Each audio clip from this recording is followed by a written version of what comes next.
விஸ்வகர்மா திட்டம். இது 8.5 லட்சம் கைவினைஞர்கள் எங்களுக்கு வேணும்னு அப்ளை பண்ணாங்க. பாவம் அவங்க இணையதளத்துக்கு போய் அப்ளை பண்ண அவங்க அப்ளை பண்ணவங்கள சாமானியர்கள்.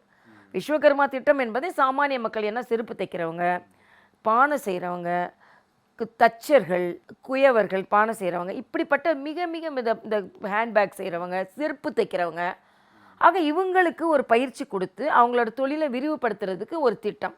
8.5 லட்சம் தமிழக மக்கள் எனக்கு வேணும்னு போட்டதை, இல்லை விஸ்வகர்மா நீங்கள் பேர் வச்சுட்டீங்க, இது வந்து அடிமை தொழில், குலத்தொழில். நான் என்ன கேட்குறேன், அவங்க ஒரு தொழில் செஞ்சாங்கன்னா அந்த தொழிலை விரிவுபடுத்தப்படுறதுன்னு தப்பா?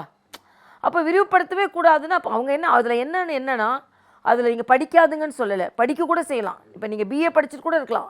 ஆனால் எங்கள் அப்பா இந்த தொழிலை செய்கிறாரு, அதனால் எனக்கு வந்து இதில் வந்து எனக்கு தம்பிக்கோ அக்காவுக்கோ எனக்கு இதில் இது வேணும். அதனால் அந்த குடும்பத்தில் எல்லாரையுமே குலத்தொழில் செய்யணும்னு சொல்லலை. நீங்கள் படித்தா கூட அதை விரிவுபடுத்தணும்னு நீங்கள் நினச்சிங்கன்னா அதுக்கு நீங்கள் அப்ளை பண்ணலாம் அப்படின்னு தான் அதில் இருக்குது.